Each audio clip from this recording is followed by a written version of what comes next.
আসসালামু আলাইকুম। আজকে যে বিষয়টা নিয়ে কথা বলবো সেটা হলো একটা মানুষ হিসেবে আমরা কতটুকু দূরত্বে পৌঁছাতে পারি এবং কি করতে পারি। একেবারে একটা সাধারণ জীবন থেকে আপনি একটা অসাধারণ জীবনে কিভাবে আপনি ঢুকতে পারেন। আপনি যেই দেশে জন্মগ্রহণ করেন, আপনি যেই ভাষার হন, আপনি যেই জেলার হন, আপনার ফ্যামিলির কন্ডিশন যেরম হোক, আপনার বাবা সফল কিনা, আপনার ডিএনএ প্যাটার্ন, আপনার নিউরন প্যাটার্ন, আপনার বাইবন্ড প্যাটার্ন যেটা যেরকম হোক, এইটা এখন রিপেয়ার করতে পারবেন আপনি। এইটা হচ্ছে হিউম্যান এক্সিস্টেন্সের জন্য একটা বড় গুড নিউজ যে আপনি আপনাকে রিপেয়ার করতে পারবেন। দেখেন, একেকটা সময় একেকটা হাইপ চলে। একসময় ছিল সারা দুনিয়াতে আপনার ধর্মের প্রচার হতো। মানে ধর্ম আবির্ভাব হয়েছে খ্রিস্টান, মুসলমান এরা বিভিন্ন জায়গায় যেগুলো প্রচার করেছে তখন পুরো পৃথিবীর কেন্দ্রটাই ছিল এরকম। একসময় ছিল বিজ্ঞানীরা আবিষ্কার করতেছে, একসময় ইলেকট্রিসিটি আবিষ্কার হইছে, একসময় সভ্যতা আবিষ্কার হইছে, একসময় আপনার মনে করেন যে আমাদের আর্টিফিশিয়াল ইন্টেলিজেন্স আবিষ্কার হইছে, একসময় মোবাইল আবিষ্কার হইছে। তো একটা ট্রেন্ড থাকে। দেখেন, এই ট্রেন্ডের থেকে আমরা কি শিখতেছি? এই ট্রেন্ডের থেকে আমরা শিখতেছি মানুষ সবসময় ডেভেলপিং মোডে থাকে। অর্থাৎ আমরা যে মানব জাতি, আমরা কোথাও স্থির বসে থাকাটা পছন্দ করি না। একটা বাচ্চা যেমন ছোটোবেলা হয়ে হাত পা ছোটাছুটি করে কিছু ধরতে চায়, কিছু করতে চায়। তো এই যে রিদমটা, এটা কিন্তু আমাদের সারা জীবন থাকে। কিছু করতে চাই, কিছু ধরতে চাই, আমরা কিছু করতে চাই। আমরা অল টাইম কিছু একটার উপরে থাকতে চাই। মানে আমরা আপনাকে যদি আজকে এমন করা হয়, বিশ্বাস করেন, আপনার জীবনে এখন অনেক অভাব আছে না? আপনার জীবনে এখন অনেক কিছু আছে। আপনার এটা নাই, সেটা নাই। মানে কালকে সকালে যদি আপনাকে আমি সব দিয়ে দেই, কালকে সকালে যদি আপনার একদম জীবনের যত চাহিদা আছে, আপনার চাহিদা ব্যাংকে ৫০ লাখ টাকা থাকবে, আপনার একটা বাড়ি থাকবে, হ্যাঁ, আপনার এর ৪ গুণ আপনারে দিয়ে দেওয়া হইলো। বিশ্বাস করেন কালকে থেকে আপনি দুঃখী হয়ে যাবেন। কথাটা শুনতে আজব লাগতেছে না? কালকে থেকে আপনি দুঃখী হয়ে যাবেন। আপনার ভালো লাগবে না। কেন লাগবে না? নিজেই জানেন না। হয়তোবা আপনি যে জিনিসটা পেয়েছেন এটার একটা উত্তেজনা আপনার সপ্তাহখানেক বা মাসখানেক বা ওই ফিলটা থাকতে পারে। এরপরে এটা ধীরে ধীরে আপনার ডিক্লাইন হবে এবং আপনি হয়ে যাবেন দুঃখী। এক্স্যাক্টলি আপনি কিসে হ্যাপি হবেন? এক্স্যাক্টলি মানুষ হ্যাপি হয় হলো যে আপনি আপনার যে অ্যাবিলিটি আছে, অ্যাবিলিটির অ্যাকনলেজমেন্ট আপনি সবসময় পাচ্ছেন এবং আপনি সবসময় কিছু নতুন কিছু করতে পারতেছেন, যেটাকে ক্রিয়েটিভ থিঙ্কিং বলে, যেটাকে ক্রিয়েটিভ কিছু করা বলে। আপনার সবচেয়ে হ্যাপি টাইম, আপনি যদি নিজেকে অবজার্ভ করার শক্তি থাকে, নিজের ভিতরের দিকে দেখার শক্তি থাকে যে আপনার ব্রেইন কখন স্ট্যাবল থাকে এবং আপনার হৃদয় কখন প্রশান্ত থাকে। কখন প্রশান্ত মানে আপনার শান্তিটা ভিতর থেকে অনুভব হয়।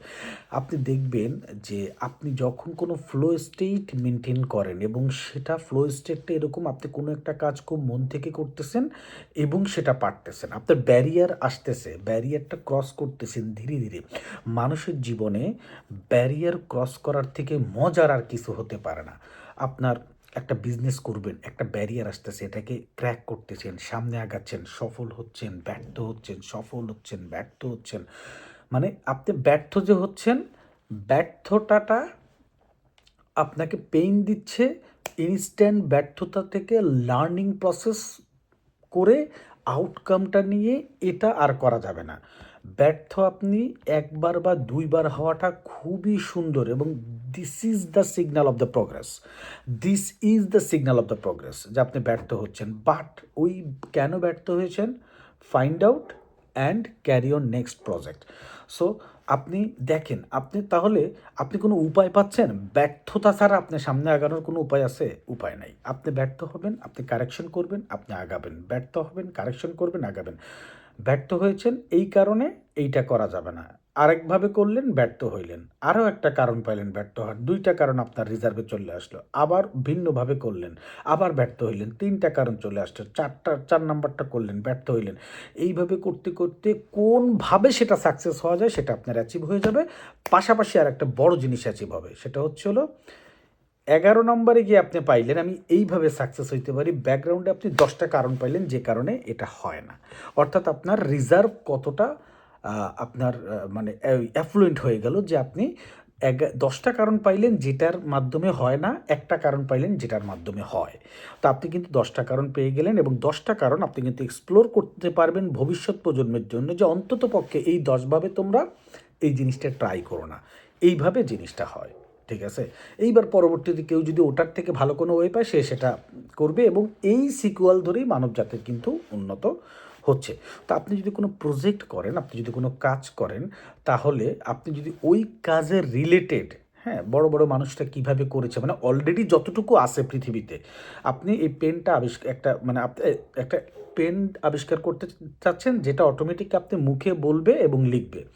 তো এখন যদি আপনি গোড়া থেকে শুরু করেন, কালি কিভাবে বানায়, নিপ কিভাবে বানায়, এই বডি কিভাবে বানায়, তাহলে আপনি মিনিমাম 1 বছর এটার পিছনে চলে যাবে। তো অলরেডি পেন তো আছে, আপনি পেনটা নিয়ে নিলেন, এই পেনের যে প্রোডাকশন ক্যাপাসিটি এক্সিস্ট আছে অলরেডি পৃথিবীতে, এইটার যে প্রোডাকশন প্রণালী এক্সিস্ট আছে, আপনি ওইটা 2 দিনের ভিতরে নিয়ে নিলেন, মেশিন কিনে নিলেন, তাহলে আপনি এতটুকু পর্যন্ত পৌঁছাই গেলেন খুব শর্টকাটে। এতটুকুর জন্য যুদ্ধ করার প্রয়োজন নাই, এতটুকুর জন্য যুদ্ধ করাটা একেবারে একটা ইলজিক্যালি কাজ। আপনি যদি একেবারে গোড়া থেকে শুরু করেন তাহলে আপনার 1-2 বছর নষ্ট হবে। তো এতটুকু পর্যন্ত আপনি পৌঁছাই গেলেন, যেটা আপনাকে আগের প্রজন্ম পৌঁছাই দিছে।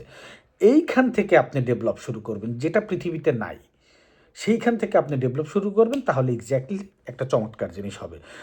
সো যে কোনো জিনিস করলে অলরেডি এক্সপিরিয়েন্স পারসন ওটাকে যতটুকু পর্যন্ত ডেভেলপ করে দিয়েছে আগে অতটুকু নিয়ে নেন, তারপরে ডেভেলপ করেন। সো আমি যেটা মূল আলোচনায় ছিলাম যে মানুষের মানে ম্যাক্সিমাম হ্যাপিয়েস্ট মুভমেন্ট, আপনি যদি হ্যাপি থাকতে চান তাহলে আপনার কাজের সাথে থাকতে হবে। এক্স্যাক্টলি টাকার সাথে সম্পর্ক আছে, আপনার বেসিক নিডস অবশ্যই টাকা দ্বারা পূরণ হইতে হবে, কিন্তু আপনার এক্স্যাক্টলি যেটা হ্যাপিনেস, এটা আপনার কাজ, সৃষ্টি, achievement, fail fail achievement, fail fail achievement, growth mindset, the addiction of growth.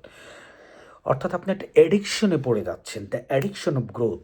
পৃথিবীতে আপনি খেয়াল করে দেখেন, ইলন মাস্কের টাকার অভাব নাই, জুকারবার্গের টাকার অভাব নাই, ওয়ারেন বাফেটের টাকার অভাব নাই, বিল গেটসের টাকার অভাব নাই, আপনার তার স্টিভ জবসের টাকার অভাব ছিল না, আপনার মানে আপনার যত লোক, এদের আর টাকার কোনো অভাব নাই। এর আপনি যদি বলেন যে এর টাকা ইনকামের জন্য কাজ করে, এটা ভুল হবে।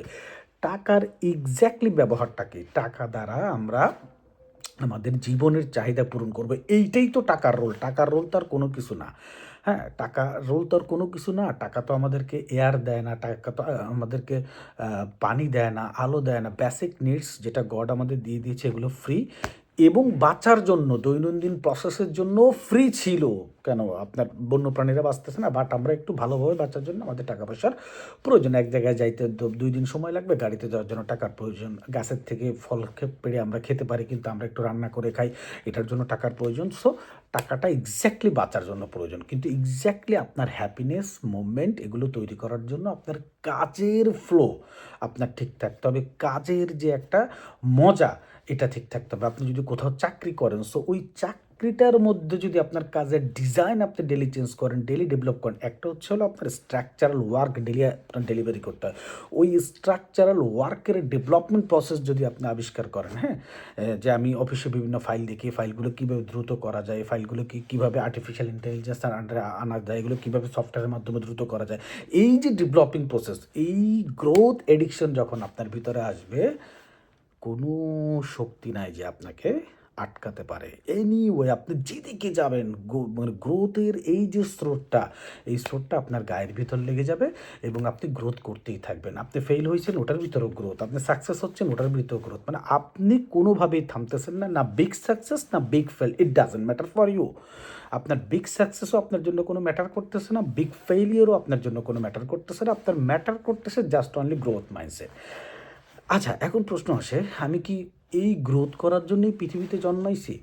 আমি একটু ঘুরবো, আমি একটু বাইরে যাব, আমি একটু খাবো, আমি একটু নাচবো, গাইবো, আমি মজা করব না লাইফে? মজা কিভাবে আসে লাইফে? What is the mean of the মজা অফ লাইফ? সো আপনার লাইফের মজা মানে আপনার ব্রেনের কিছু ডোপামিন কেমিক্যাল রিলিজ করবেন। মানে মজা কি, মজা মানে হচ্ছিল আপনি একটা ভালো জায়গায় গেছেন, আপনি বেটার ফিল করতেছেন, আপনি বন্ধু বান্ধবের সাথে আড্ডা দিচ্ছেন, বেটার ফিল করতে ফিল। আপনি খেয়াল করেন জিনিসটা কিন্তু ফিল, এমন না যে বন্ধু বান্ধবের সাথে আড্ডা দিচ্ছেন, এমন জায়গায় ঘুরতে যাচ্ছেন, আপনার চুলগুলো আগে থেকে ঘন হয়ে গেছে, আপনি অনেক ফর্সা হয়ে গেছেন, বা আপনার পেট ভরে গেছে, বিষয়টা এমন না। It is exactly feel. তো ফিল কি? ফিল একটা কেমিক্যাল রিয়াকশন। তো এই ফিল আর এই কেমিক্যাল রিয়াকশন আপনার গ্রোথ এডিকশনের মধ্যে সবচেয়ে বেশি থাকে। আপনি কোথাও ঘুরতে যাবেন, যে মজাটা পাবেন না, আপনি যে গ্রোথ করতেছেন ডেইলি, আপনি যে নতুন কিছু আপনার করতেছেন, এটা কিন্তু আপনার ঘোরাঘুরির থেকে অনেক বড় আপনার কিক তৈরি করে, অনেক বড় মজা আপনার ভিতরে তৈরি করে, অনেক বড় বেটার ফিল আপনাকে দেয়। এবং আপনি মনে করেন যে আমি বন্ধুবান্ধবের সাথে আড্ডা দিতে যাবো, এটা আমি যদি আড্ডা ছাড়া কীভাবে মানুষ বাঁচে, আড্ডায় কী পান? আড্ডার মাধ্যমে এক্স্যাক্টলি যে আউটপুটটা আপনি পান, রিফ্রেশমেন্ট, এই রিফ্রেশমেন্টটা আপনি গ্রোথের ভিতর পেয়ে যাবেন। গ্রোথ মাইন্ডসেটে মানুষ কেন স্টেবল হতে পারে? এত বড় বড় মানুষ, এত এত টাকার মালিক, বিলিয়ন ট্রিলিয়নের টাকার মালিক, তারা তো সব কিছু অফ করে দিলে হয়, তারা তো জীবনের মজা নিলে হয়। এক্স্যাক্টলি তারা অবজার্ভ করে দেখেছে যে জীবনের এক্স্যাক্ট মজা ফ্লো স্টেট গ্রোথ মাইন্ডসেটের ভিতরে। ফ্লো স্টেট গ্রোথ মাইন্ডসেট মানে হচ্ছিল আপনি যখন ব্রেনটাকে বেশি ফ্লো স্টেটে নিতে পারবেন। ফ্লো স্টেট মানে হচ্ছিল একটা কাজের প্রতি echoes focus, one way sharp laser focus.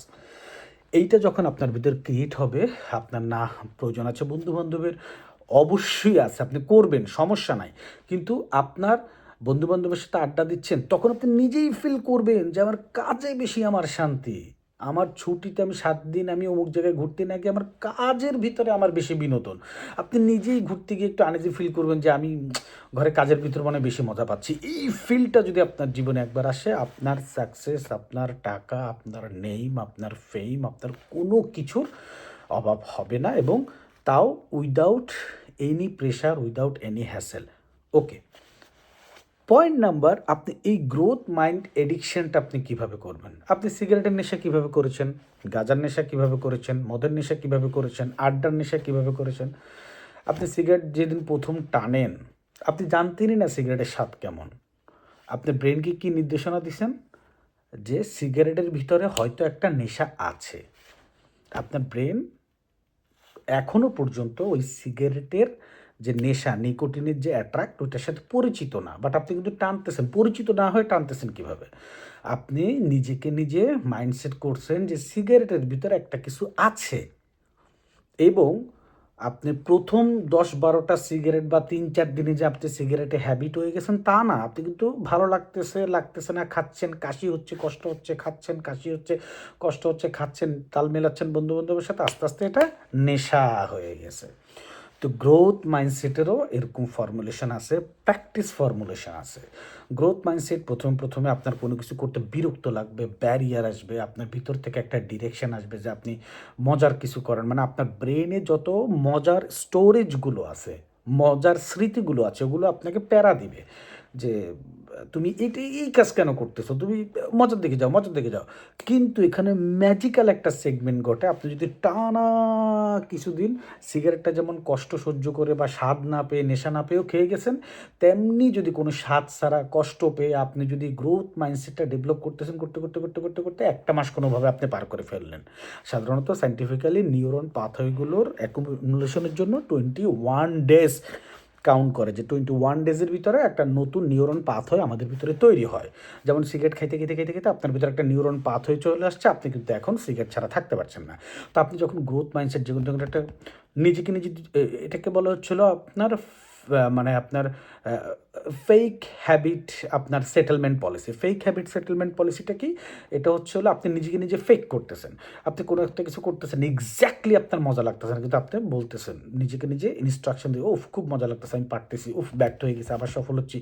এই ফেক কমিটমেন্ট করতে আপনি যখন 25 দিন, 30 দিন, 35 দিন পার করে ফেলতে পারবেন, আস্তে আস্তে আপনার এই গ্রোথ মাইন্ডসেট হ্যাবিট হয়ে যাবে। তখন কিন্তু আপনি এটাতে আবার মজা পাওয়া শুরু করবেন। সিগারেটে যেমন প্রথমে মজা পান নাই, আস্তে এখন মজা পাচ্ছেন, সিগারেট ছাড়া থাকতে পারছেন না। গ্রোথ মাইন্ডসেট যখন একবার অভ্যাস হয়ে যাবে, তখন কিন্তু আস্তে এটাও আপনি ছাড়তে পারবেন না, এটাও কিন্তু আপনার মজা লাগা শুরু করবে। এই exactly magical moment, the switch is on your life.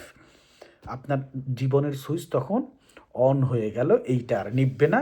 Just এটাকে নার্সিং করতে হবে, হ্যাঁ, যে এই গ্রোথ মাইন্ডসেটের প্রাইমারি ভার্সন থেকে মিড ভার্সন থেকে আপার ভার্সন থেকে আলটিমেট ভার্সন, আলটিমেট থেকে আলটিমেটে আপনি শুধু যাইতেই থাকবেন।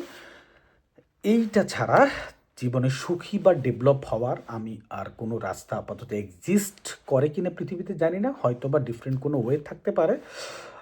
আমি টোটালি আমার বক্তব্যের ভিতরে কোনো ইসলামিক প্রসঙ্গ ঢুকাই নেই। আমি সম্পূর্ণ একটা ইউনিক ফর্মুলা ঢুকাইছি। আপনারা নিজেদের মতো করে এটাকে অ্যাড করে নিতে হবে। আপনি যদি ইসলামিক মাইন্ডে গ্রোথ মাইন্ডসেট করেন, হ্যাঁ, আপনি ইসলামিকভাবে ডেভেলপ করেন, ইসলামিকভাবে আস্তে, আস্তে, আস্তে, আস্তে গ্রোথ মাইন্ডসেট করেন। মোট কথা হচ্ছে হলো আপনার গ্রোথ মাইন্ডসেট, মোট কথা হচ্ছে হলো আপনার প্রতিদিন কিছু না কিছু সৃষ্টি করে যে মজা নেওয়া, যে কিক নেওয়া, এইটা একবার তৈরি হয়ে গেলে আপনার লাইফে আর কোনো প্রবলেম নেই। কাজে করলে কাজ সাকসেস, ধর্মে করলে ধর্মের সাকসেস, যে কোনো রিসার্চে করলে রিসার্চ সাকসেস, রিলেশনশিপে করলে relationship success, every time connect to new creation. এটা হচ্ছে জীবনে সুখে থাকার একদম ফর্মুলা।